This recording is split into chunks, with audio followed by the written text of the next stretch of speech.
अगर आपको इस देश में न्याय चाहिए तो या तो आपको पॉलिटिक्स ज्वाइन करनी पड़ेगी या फिर ये देश छोड़कर जाना पड़ेगा, क्योंकि आम नागरिक को यहाँ न्याय नहीं मिल सकता है।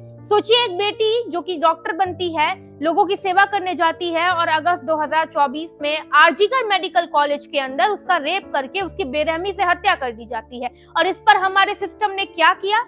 पहले सबूत मिटाए गए, फिर लीपापोती हुई और अंत में पॉलिटिकल ड्रामा। शुरुआत से ही पुलिस ने मामले को दबाने की पूरी कोशिश की। एफआईआर दर्ज करने में घंटों लगा दिए गए, अस्पताल में तोड़फोड़ होने लगी। पीड़िता की मां रत्ना देवनाथ महीनों तक रोती रही और न्याय की भीख मांगती रही। जब टीएमसी सरकार और प्रशासन से कोई सुनवाई नहीं हुई तो मजबूर होकर उन्होंने बीजेपी का हाथ थाम लिया और मई 2026 के पश्चिम बंगाल चुनाव के पानीहाटी सीट से 28,836 वोटों के भारी अंतर से वो जीत गई। लेकिन सवाल वही है, क्या उन्हें न्याय मिला?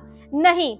जनवरी 2025 में मुख्य आरोपी संजय राय को सिर्फ उम्र कैद यानी लाइफ इम्प्रिजनमेंट की सजा मिली, जबकि परिवार का आरोप है कि ये साजिश सिर्फ एक सिविक वॉलंटियर की नहीं थी, बल्कि इसमें कई बड़े लोग भी शामिल थे। आज भी सीबीआई की जांच अधूरी है। उधर कोलकाता हाईकोर्ट ने केस ज्यादा है का हवाला देकर के बेंच ही बदल ली। इसका सीधा मतलब ये है कि एक मृत डॉक्टर की मां को अपनी बेटी के लिए आवाज उठाने के लिए खुद चुनाव लड़कर विधायक बनना पड़ा। ये न्याय नहीं है, बल्कि हमारे सिस्टम की सबसे बड़ी हार है। निर्भया को न्याय मिलने में 7 साल लगा दिए गए और तब जाकर 4 दोषियों को फांसी की सजा हुई। लेकिन यहाँ तो साजिश की जांच ही खत्म नहीं हो रही है। बीजेपी ने इसे चुनाव का हथियार बनाया या नहीं, ये बहस का विषय हो सकता है, लेकिन कड़वा सच ये है कि एक तड़पती हुई मां को सत्ता और विधानसभा का दरवाजा सिर्फ इसलिए खटखटाना पड़ा क्योंकि पुलिस, थाने, कोर्ट और सरकार तीनों ने पहले दिन से ही अपने आंखों पर पट्टी बांध रखी थी। ये इस देश का कानून है।